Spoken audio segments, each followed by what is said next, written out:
Hablar de educación nunca está de más. La Seño Paula. Muy buenos días, muchísimas gracias por la bienvenida y acá estamos nuevamente con todo luego de una breve ausencia. Pero bueno, para hoy la propuesta es educar en salud mental. Y para ello no voy a estar sola, cátedra compartida nuevamente en este micro, porque tengo la compañía de Rubén Mendoza, psicólogo en salud del Hospital Salud Mental del Hospital Felipe Heras de Concordia, director de CESIFAN, Centro de Salud Integral de la Familia y los Niños, responsable de DIMACACOP, Dispositivo Municipal de Abordaje a las Conductas Adictivas y Consumos Problemáticos de la Municipalidad de Concordia. Muy bienvenido, Rubén, a Mezcla Viva. Muchas gracias por hacerte un tiempito para dialogar con nosotros. Te saludo junto a Agustina y Jorge, conductores del programa. Hola, buenos días para vos y bueno, para todos los que están ahí en el piso. Bueno, muchísimas gracias, Rubén, por este tiempo. Y bueno, vamos de lleno, porque sabemos que tus tiempos son limitadísimos, a hablar del tema para lo cual te he convocado hoy. Rubén, cuando hablamos de salud mental, ¿a qué nos referimos específicamente? Bueno, mirá, podemos hacer varias definiciones, pero a mí me parece que por ahí es importante, porque seguramente después me vas a preguntar o vamos a hablar algo de la ley de salud mental, así seguramente, es, ¿no? Exacto, salud mental sí. Y adicciones, ¿no? Sí. La 26657 que es, digamos, sancionada en el 2010 y en el 2013 recién se regula. En el artículo 3 de esta ley, la 26657, habla, ¿no? Lo voy a leer textual para que después podamos hablar un poquito más de esto. Perfecto. Dice: en el marco de la presente ley se reconoce a la salud mental como un proceso determinado por componentes históricos, socioeconómicos, culturales, biológicos y psicológicos, cuya preservación y mejoramiento implica una dinámica de construcción social vinculada a la concreción de los derechos humanos y sociales de toda persona. Después, bueno, habla un poquito más de que se debe partir de la presunción de la capacidad de todas las personas. En ningún caso puede hacerse diagnóstico en el campo de la salud mental sobre la base exclusiva de, el estatus político, la demanda familiar, la elección sexual o la mera existencia de antecedentes de tratamiento u hospitalización. ¿Qué es importante en relación a esto, no? Primero, tener en cuenta que la salud mental no es un estado, sino que es un proceso. Eso también es interesantísimo, digamos, pensarlo, y que está determinado no solamente, porque siempre se piensa que todo lo que tiene que ver con salud mental tiene que ver con el cerebro nada más, ¿no? Digamos, con el componente solamente biológico, ¿sí? Por eso a veces se plantea, tengo un problema de salud mental, tengo que ir al psiquiatra únicamente, ¿no? Y la pastillita es lo que me va a resolver la situación de salud mental. Y me parece interesante esta ley porque, ahí pone el foco en otros lugares donde habla de componentes históricos, socioeconómicos, culturales y psicológicos también, ¿no?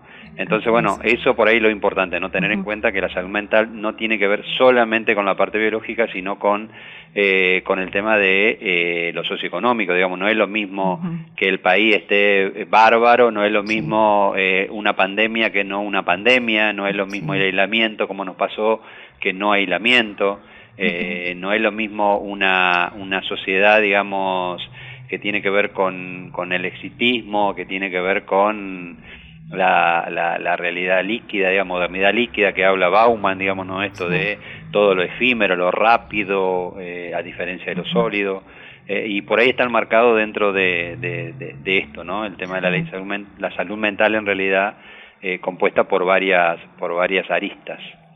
Así es, qué importante poder verlo ampliamente, porque sobre todo para desterrar algunas concepciones que se traen, o unos pensamientos medios mágicos que se traen sobre estos temas. Por ejemplo, ¿todas las afecciones de salud mental tienen cura? ¿O qué diferencias hay entre condición y enfermedad? Que esto también es...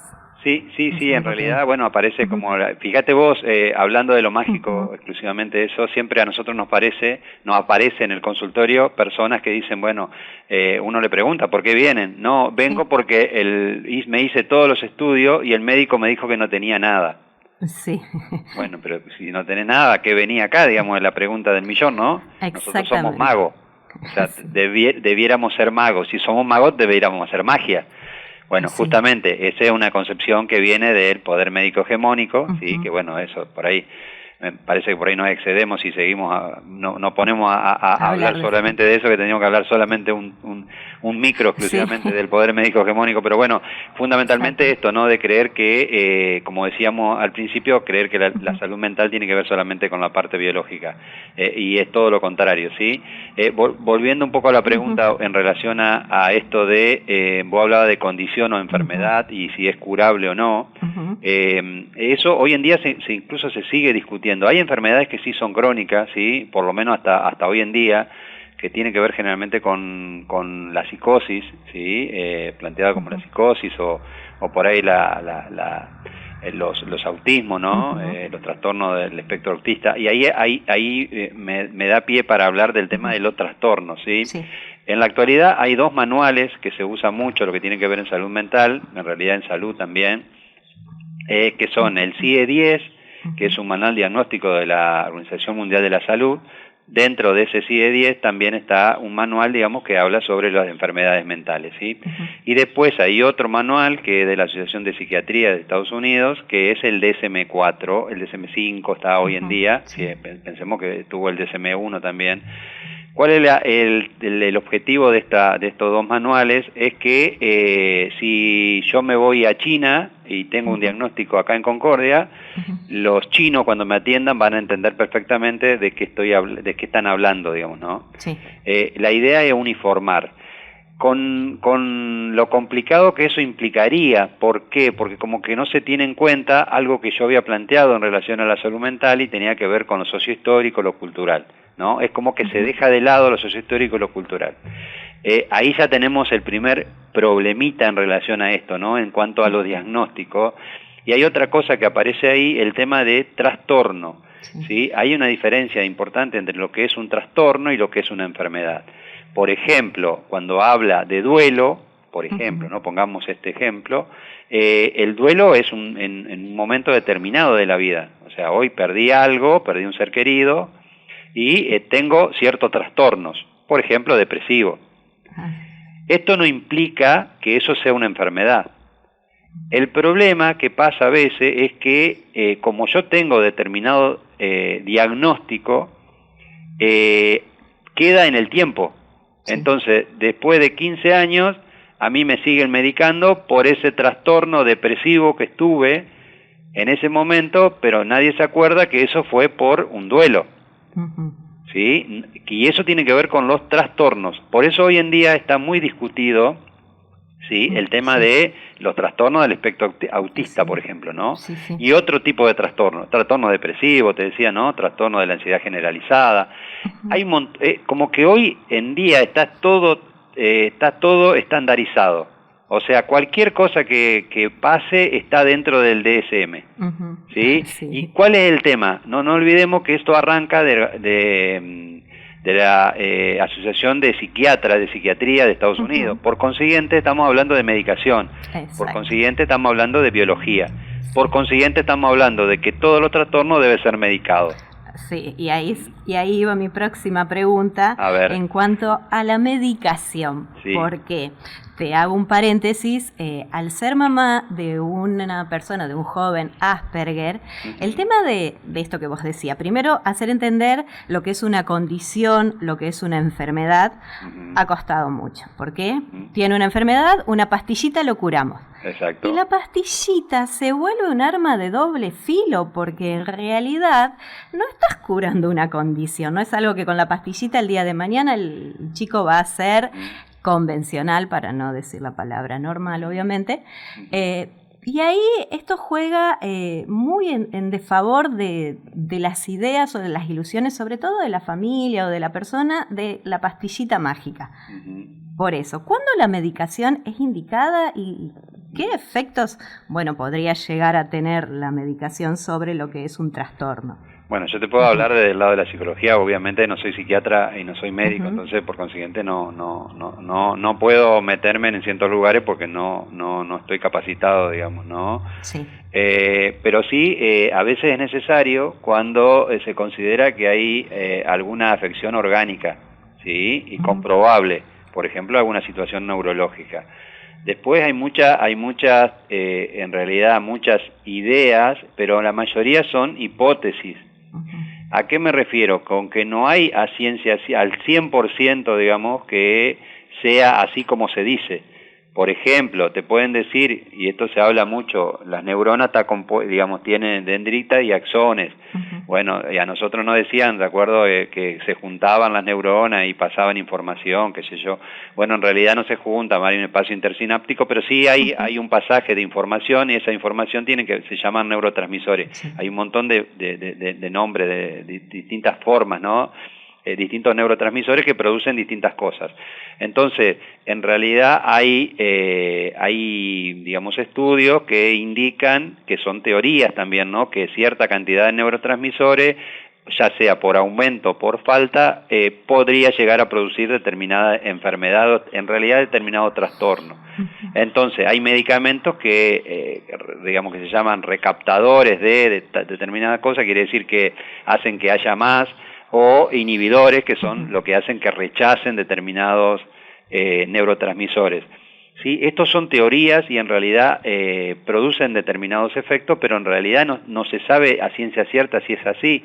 ¿Por qué digo no se sabe? Porque no hay ningún dosaje que a vos te hagan cuando vos nacés, o cuando sos chiquito, por ejemplo, y a vos te están dando la medicación a los 40 años. ¿Cómo sabés que recién por qué a los 40 años recién tenés el problema si teóricamente ese problema lo tenía desde siempre? Sí. Que eso también no se sabe si es desde siempre o a partir de cuándo. Tampoco se sabe por qué pasa eso. Tampoco se sabe digamos, tal vez yo me haga el mismo dosaje y tenga el mismo dosaje que vos, y yo estoy depresivo y vos no. Sí. O sea, hay un montón de cosas que no concuerdan, ¿sí? Pero ¿por qué no concuerdan? Porque está planteado netamente de lo biológico, y nosotros dijimos, cuando hablamos de lo que es la definición de salud mental, que hay otros componentes aparte de los biológicos, que tienen que ver con lo sociocultural, lo sociohistórico, ¿sí?, lo familiar. Hay un montón de cosas, ¿no?, que en realidad el ambiente, el dónde me muevo, en dónde me desarrollo, cuáles fueron mis padres, cómo me criaron. Digamos, tienen que ver con un montón de cosas que a veces no se tienen en cuenta, que ahí aparece el tema de la medicación. Pero a veces sí es necesario la medicación. Lo que hay que entender a veces es que la medicación es necesaria en un determinado momento. Ese es el problema cuando se medica y se piensa que es para toda la vida, ¿no? Y a veces, como vos hablabas de condición, yo te decía del lado del trastorno, es que es un trastorno en un determinado momento de la vida. Lo que pasa que a veces es como, digamos, pensemos desde otro aspecto, cuando nosotros nos quebramos y tenemos que andar, nos quebramos una pierna y tenemos que andar con muleta, nos cuesta mucho dejar la muleta, porque nos acostumbramos a la muleta, digamos, ¿no? Sí. Y bueno, y a veces la medicación termina siendo una muleta. Exacto. ¿No? Entonces, a veces es complicado eso de poder entender, pero por eso también dentro de la ley de salud mental, lo nuevo que trae, digamos, que no es tan nuevo, es del año 2010, imaginémonos, reglamentada en el 13, en el 2013, ahí habla de la interdisciplina, ¿no? Sí. O sea que la importancia que tiene el trabajo en la salud mental con varias disciplinas, que es diferente a la multidisciplina. La diferencia por ahí, para hacerla para los que están escuchando, que puedan entender rápidamente, la multidisciplina es cuando vamos al médico clínico y nos manda al gastroenterólogo. El gastroenterólogo nos manda a que nos hagamos estudio, una endoscopía, ¿sí? Bueno, cada uno de los médicos nos da a nosotros un estudio, un análisis de ese estudio, y nosotros lo llevamos al médico clínico. Sí. Bueno, esto es la multidisciplina, o sea, se suman muchas disciplinas. El tema es que no se trabaja en conjunto, no es que se juntan los 3 o 4 especialistas a hablar sobre la persona. Exacto. ¿Sí? Es como que si fueran distintas personas. Sí. O sea, a ver, uno es el hígado, o no se llama Pedro, digamos, uno es el hígado, el otro es, no sé, el estómago, y el otro es el corazón. Exacto. Pero el corazón, todos los órganos son de Pedro, ¿se entiende? Entonces nadie lo analiza como Pedro. ¿Qué pasa también en salud mental? ¿No? Que cuando el psiquiatra no habla con el psicólogo, con el psicopedagogo, no se relacionan, digamos, eso es la multidisciplina, que es diferente a la interdisciplina. ¿Por qué? Porque se crea un mismo objeto de estudio y el objeto de estudio sería la persona, ¿no? Sí, y en acá realidad no sería un objeto, sino un sujeto. Exacto, y acá el desafío es para la familia, que es la que tiene que hacer el nexo, lo digo por experiencia propia, Sí. El nexo entre el hígado, el páncreas, Tal cual. en todos esos, es todo un desafío. Por eso podríamos decir que más que la pastilla mágica, son los tratamientos los que ayudan a generar una mejor calidad de vida, los tratamientos terapéuticos. Sí. Sí. Y yo tengo una concepción un poco más grande en relación al efecto, digamos, que produce cuando uno trabaja con salud mental, y no siempre plantear del lado del tratamiento, porque si no queda como si fuera, aparece esto del profesional y no profesional, ¿no? Donde vos vas y como yo soy el que sabe, se supone que yo sé, entonces vos venís como mamá, y yo te digo, no, perdone señora, usted no sabe nada, acá el que sabe soy yo. Como yo soy profesional de la salud mental, usted ni opine. Bueno, justamente ahí está el error, ¿no? Entonces hay que por ahí ser un poquito más amplio, plantear esto de el tema de que no es solamente la mejora en base a los tratamientos únicamente, sino que el tratamiento es una de las partes, ¿sí? Por eso hablamos de lo cultural, hablamos de lo social, hablamos de lo espiritual, que no aparece en la ley, pero sí está, es parte también, ¿sí? Hablo de lo espiritual, no de lo religioso, ¿sí? Entonces es importante tener en cuenta varios factores, ¿no? Digo, no es lo mismo que en la casa tenga cloaca que no tenga cloaca. O sea, digo, a ver, no es lo mismo, ¿sí? No es lo mismo que tenga plata que no tenga plata, no es lo mismo que tenga trabajo que no tenga trabajo. Entonces, no es lo mismo que pueda acceder a la educación que no pueda acceder a una educación. Así es. O sea, cuando hablamos por eso, de salud mental, hablamos de integralidad, ¿no? Y entonces por ahí no caer en esto de que los únicos, romper con el tema de los especialistas, ¿no? Como yo soy especialista, soy el que tiene que curar, el único que va a ser responsable de curar determinadas cosas. Cuando vos hablabas hoy de curar o no curar, ¿sí? Hay que tener cuidado también. Hoy en día está muy en discusión el tema de la curación o no curación, ¿sí? En esto de qué es curar y qué no es curar. No, a ver, yo te curo del resfriado. Eso implica que vos nunca más en la vida te vas a resfriar. Claro. Entonces, si vos te volvés a tener resfriado, entonces mi curación no sirvió porque vos volviste a tener resfriado. Sí. Entonces, bueno, me parece que hoy en día está bueno esto poder plantear como procesos, ¿no? Porque si no, lo estás planteando siempre como estados, como algo que pasó y no tiene nada que ver con lo que va a pasar o lo que le pasó antes. En realidad es todo un proceso, digamos, que hoy se habla de salud, enfermedad y atención, ¿no? Como un trípode, ¿no? Donde todos somos responsables de esto. Buenos días, Rubén. Jorge días. te saluda. Yo quería, hacer una pequeña acotación. Yo creo que por ahí la palabra, ¿no es cierto?, puntual para que todo esto encaje, digamos, es el contexto, ¿no es cierto? Vos fíjate que tengo un pequeño ejemplo para compartir, ¿no es cierto? Sí.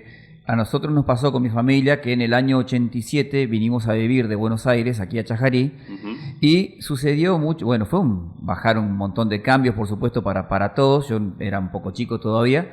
El 89 también fue un cambio importante. No, por supuesto. Pero lo que notaba, ¿no es cierto?, que cuando volvíamos a Buenos Aires para algún trámite, sobre todo, ¿no?, todo lo administrativo y demás cosas que había que cerrar y demás, todas las amistades y la familia de papá, digamos, que estaban todos radicados allá, todos le decían, al poco tiempo incluso, ¿no?, 3, 4 meses que nos habíamos mudado, todos le decían, rejuveneciste 10 años. O sea, un poco redondeando, ¿no es cierto?, lo que envuelve todo esto, lo que es la salud mental, ¿no es cierto? Sí, y por ahí tratando de llevarlo un poquito al ámbito de la educación, ¿no es cierto?, que es de lo que trata el micro.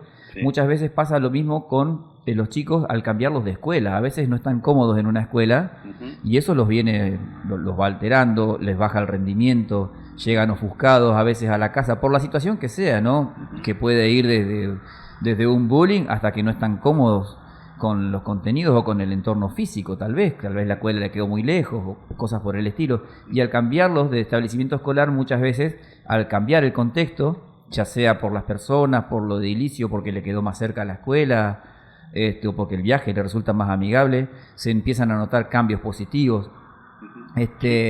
Yo creo que tiene mucho que ver, ¿no es cierto?, el contexto, tanto en lo que es el ambiente educativo como también el ambiente hogareño o la combinación de ambos, ¿no? Sí, es un todo, justamente por eso yo hablaba de integralidad, ¿no? Exacto. La importancia, usted habla de esto de los contextos por ahí un poco más pequeños, ¿no? También en la familia, no es lo mismo, digamos, que se cambien o no se cambien de lugar, como usted planteaba. No es lo mismo que vengan a una ciudad en el medio del campo que no esté en el campo. No es lo mismo Chajarí que Concordia. No es lo mismo Concordia que Buenos Aires. No es lo mismo Capital Federal que los alrededores. No es lo mismo el sur que el norte. Entonces digo, depende de dónde nos posicionemos. Depende de las políticas, no necesariamente políticas partidarias, sino políticas en relación a la política de salud, por ejemplo. ¿Sí? Digamos, pensemos, en su momento habían sacado, y sin meterme en política partidaria, ¿no? Digamos, habían bajado el rango de un ministerio y se planteó como secretaría en relación a la salud, ¿no? Se habla de salud mental, las diferencias, digamos, por suerte en el 2010 aparece la ley, y después recién en el 2013 es reglamentada. Digo, estas cosas van haciendo mella y van cambiando, obviamente. La ley de salud mental también habla que es importantísimo, digamos, lo que tiene que ver con el consentimiento informado, habla de que las discapacidades no tienen que ser permanentes, ¿no? O sea, hubo un cambio de paradigma también que hace que se modifique un montón de cosas. Paula hablaba del tema de la importancia de la familia. Dentro de la misma ley dice que debieran conformarse digamos, equipos de trabajo con los familiares, ¿sí? Eso se ha dado, por ejemplo, acá en Concordia se hizo un tiempo, después se dejó de hacer, pero es importante, digamos, porque reclaman por los derechos. Los pacientes de salud mental tienen los mismos derechos que tiene cualquier hijo de vecino, ¿no?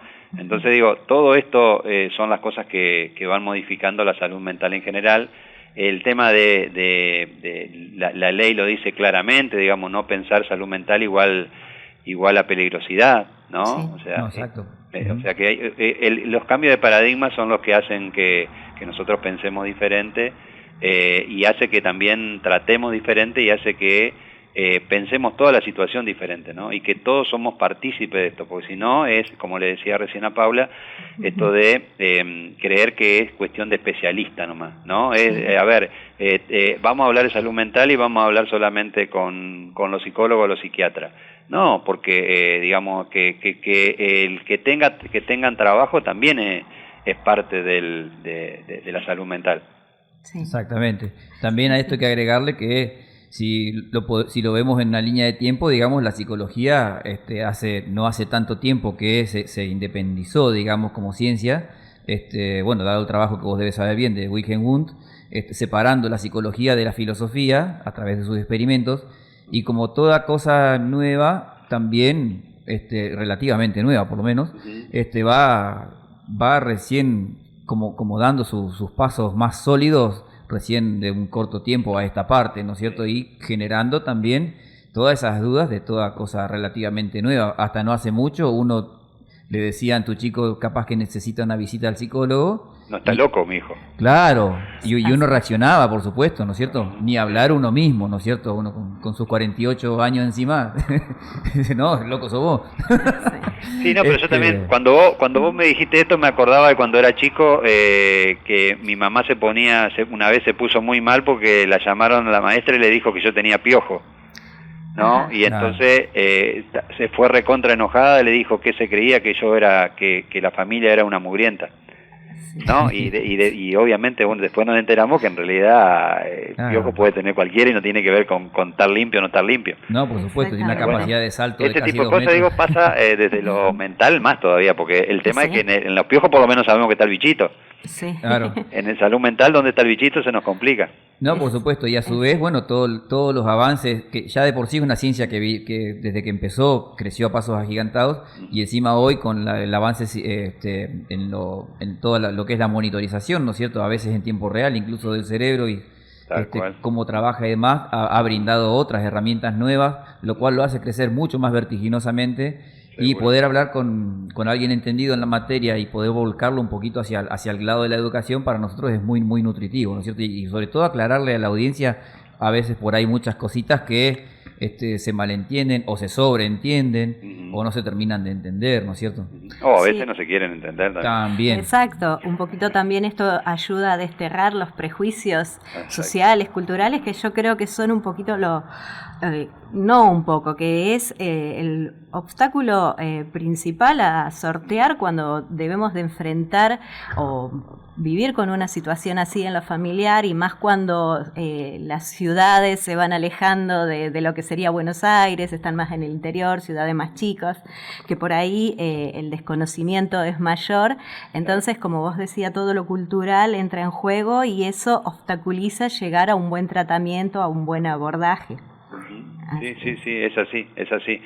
Por eso hay que estar atento, digamos, a todas estas cosas, pero fundamentalmente en esto de la educación es importante el tema del conocimiento también, ¿no? Del conocimiento, no en relación al conocimiento tanto técnico, digamos, no muy técnico ni científico, sino el conocimiento diario, el conocimiento de todos los días, el poder entender que la salud mental no pasa solamente por especialistas, sino que cada uno de nosotros puede hacer algo por esa salud mental. Exacto. Y en cuanto a la ley 26.657, ¿qué avances ha traído en relación a la internación? Porque acá es un punto que creo yo que hay que destacar en base a esta ley, que ha dado un avance en cuanto a pensar, bueno, problema de salud mental, lo internamos.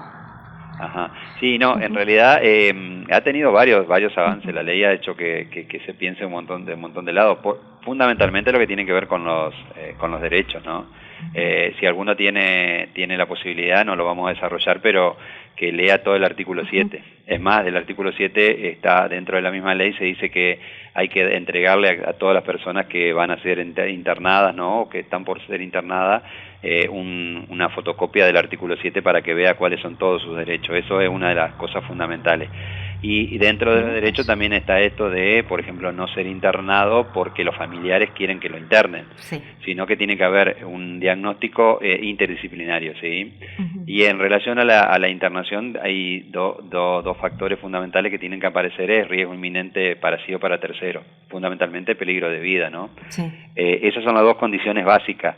Y después también hay dos tipos de internaciones que marca la ley, que son las voluntarias y la involuntaria. La voluntaria obviamente tiene que ver con esto de que yo quiero internarme porque veo alguna situación. Eso no implica que yo me interne voluntariamente y pase a ser involuntaria a partir del momento de que me evalúen. Yo, por ejemplo, pongamos un ejemplo, yo me voy a internar porque tomé pastillas e intenté suicidarme, ¿sí? Entonces, bueno, y esto está dentro de una psicosis, por ejemplo, no medicada, obviamente que el equipo tratante va a pasar esa internación voluntaria a involuntaria. Involuntaria quiere decir que es el equipo tratante el que va a definir si hay alta o no, o cuándo se va de alta, ¿sí? Cuándo puede salir. O sea, no es que el paciente en ese momento o el usuario va a poder decidir irse. Esas son las condiciones. Después hay todo un tema, fundamentalmente en los últimos tiempos, en relación a lo que tiene que ver con las adicciones, ¿no? Que dentro de la ley también marca algo nuevo, que es salud mental y adicciones. Y en el artículo 4 marca, digamos, que debe ser tratada como parte de la salud mental y debe ser también abordada en cualquier efector, ya sea privado o público, de la igual manera que la salud mental. Entonces, por ahí esto de las internaciones, hay todo un mito de que no se puede internar más, y en realidad no es así. Lo que sí aclara es que debe haber, digamos, diagnósticos por profesionales, un equipo interdisciplinario. Y otra cosa nueva que trae la ley es que necesariamente tiene que ser un psicólogo o psiquiatra y cualquier otro profesional de la salud. O sea, tiene que haber 2 firmas para que esa persona, digamos, sea internada, ¿sí? Y aparte otra en otros artículos de esta ley plantea que todo tratamiento, todo dispositivo, digamos, que se va a aplicar con esa persona por esa enfermedad que tiene, debe ser aquel que restrinja menos la libertad de la persona. ¿no? Claro. Por eso es que se debe intentar primero, y esta ley apunta a que sean cada vez más tratamientos ambulatorios. Exacto. O internaciones cada vez más cortas. Exacto, porque aparte el personal médico auxiliar, enfermeros, están capacitados en un hospital, en una clínica médica para poder llevar una internación adecuada para estos pacientes. No sé si vos me podrás contestar estas preguntas o... Sí, en realidad no siempre están capacitados, ¿sí? ¿Por qué? Porque en realidad, como siempre nos pasa, con todas las leyes siempre van atrás de lo que es la realidad. Exacto. Y hay una parte también que todas las leyes tienen un problema siempre, que es la parte económica. Sí. O sea, no está el cuerpo de la ley y la letra está buenísima, el tema es que no es acompañado por los presupuestos. Entonces, bueno, está el tema de la capacitación, sí, pero después no hay plata para capacitación. Y también está esto de las personas capacitadas generalmente se van porque obviamente son mal pagas. Exacto. Entonces es toda una cadena, ¿no? En lugares muchísimo, digamos, donde debieran estar gente con muchísima experiencia, justamente todo lo contrario, están las personas que recién arrancan. Sí.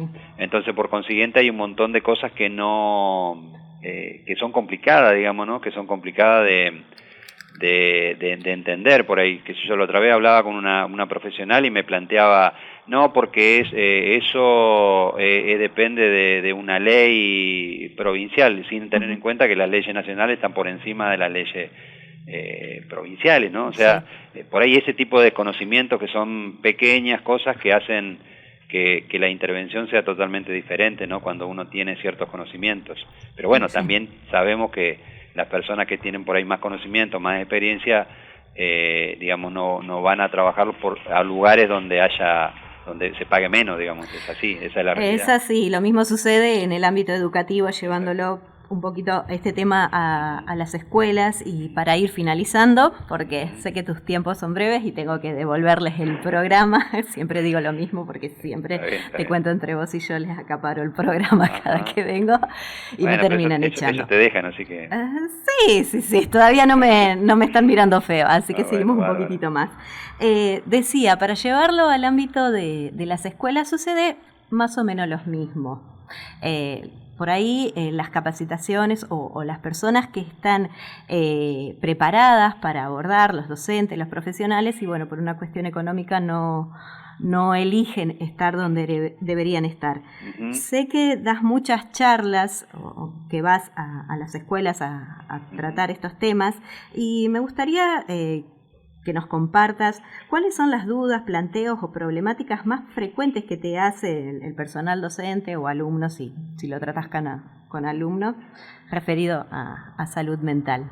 Y bueno, fundamentalmente esto, el tema de los derechos, las obligaciones, ¿no? Y el tema de los prejuicios, también se trabaja muchísimo el tema de los prejuicios, qué es ser loco, ¿no? La diferencia por ahí entre estar y no estar, entre ser y no ser.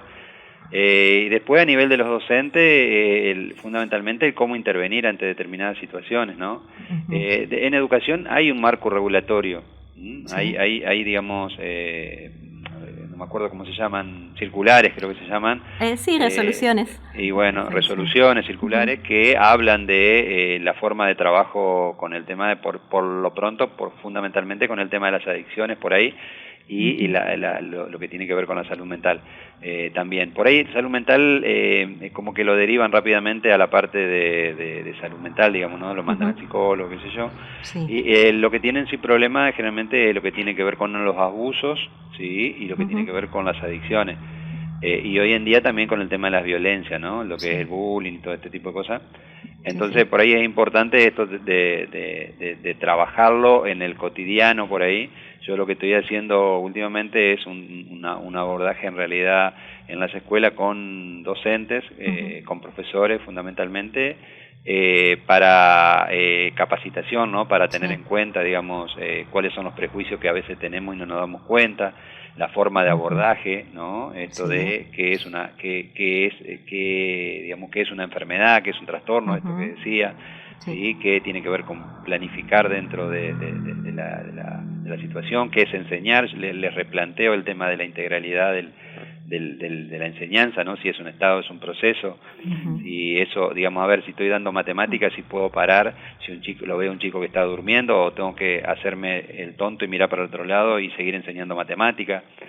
¿Cuál es la función digamos, del docente, ¿no? Sí. Independientemente, obviamente, que es enseñar, pero enseñar qué quiere decir. Bueno, replantear por ahí todas estas cosas, ¿no? Y con los chicos poder reflexionar sobre el por qué hacen lo que hacen, ¿no? Esto de si sigo o no la moda, si sigo el rebaño, qué hago, ¿no? ¿Por qué tengo que hacer determinadas cosas?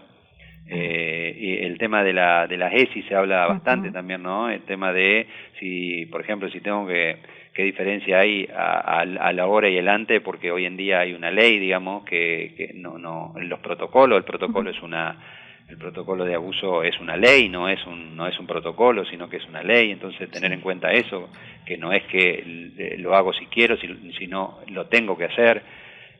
Por ejemplo, con los docentes también hablo de la ley, la 26061, que es la Ley de Protección Integral de Derechos a Niños, Niñas y Adolescentes, que en el artículo 30, por ahí más o menos, habla de la obligación, digamos, como nosotros, de funcionarios públicos, de denunciar toda aquella situación donde haya algún maltrato, algún abuso o algún derecho vulnerado, digamos, no es que lo hago si quiero, lo debo hacer. Ese es un tema que me lo he planteado para tratarlo acá justamente con vos en este micro, que creo que sería muy necesario.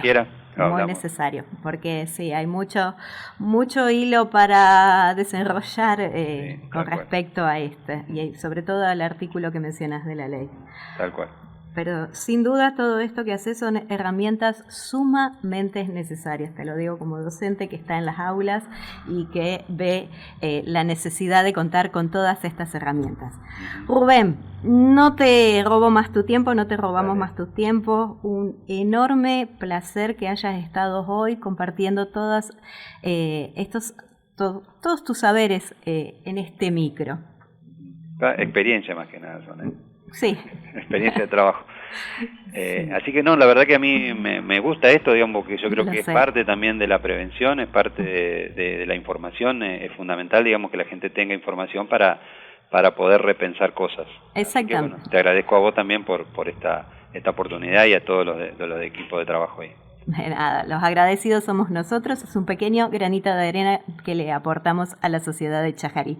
Muchísimas gracias, Rubén, que tengas muy buenos días y estamos en contacto seguramente. Dale, bueno, muchísimas gracias a ustedes, hasta luego. Chao. Bueno, así pasaba desde la ciudad de Concordia, Rubén Mendoza, aquí en el micro de la Seño Paula. La verdad que todo muy nutritivo. Sí. Por ahí va, bueno, como todo profesional que maneja cómo maneja él su saber, digamos, y su experiencia, como él lo dijo. Por ahí nos llevaba como gurí para la escuela, ¿no es cierto? Así de las orejitas, vamos, dale que es tarde. Sí. Pero muy nutritivo. Esto, como siempre, duda. se va a subir a YouTube, por supuesto. Exactamente. Para que se lo pueda, quien quiera lo pueda repasar con toda la calma que se merece y desmenuzarlo muy bien. Exactamente, porque hay mucho para desmenuzar, mucho para reflexionar y sobre todo les comento antes de que me cierren que bueno, que esta idea surgió acerca de un hecho que hemos vivido familiar y uno decide cuando suceden cosas que por ahí no son muy negativas en la vida, qué hace con ellos, si las desecha o lo carga como algo malo, o si aprende, se supera y comparte las experiencias hacia los demás. Como seguramente habrá muchas personas en la audiencia que se plantean estos temas de salud mental, era nuestro pequeño aporte, nuestro pequeño granito de arena de educarnos un poquitito más, aprender, salir de la ignorancia en cuanto a estos temas y llevar quizás una palabra de aliento a quienes estén pasando por estas situaciones. Y sobre todo, aparte o por ahí, ¿no es cierto?, no sea tanto la ignorancia, sino también a veces el miedo a encarar estas cuestiones, que por ahí, dado que, como le decía a Rubén, es una ciencia relativamente nueva, ¿no es cierto? A principios del siglo pasado, Wilhelm Wundt, reconocido como el padre de la psicología, digamos, logró separar, porque antes se la consideraba dentro de la filosofía. A través de experimentos logra separar la psicología como ciencia autónoma, pero es algo relativamente nuevo y que encima ha crecido muy rápido, a pasos agigantados, y a su vez los avances tecnológicos la han hecho crecer aún más rápido todavía, lo cual, si bien ya es algo, digamos, cotidiano, ¿no es cierto?, hablar de psicólogos, psicología, en cualquier ámbito, ¿no es cierto?, sigue siendo un poquito tabú. Exactamente, con esto creo que desterramos un poquitito los prejuicios. Exactamente. Señor, que tenga muy buen día. Muchísimas gracias. Agustina, Jorge y toda la audiencia, muchísimas gracias por escucharme tan atentamente. Bueno, que tengan todos hasta muy buenos entonces. días. Hasta entonces. Hablar de educación nunca está de más. La Seño Paula.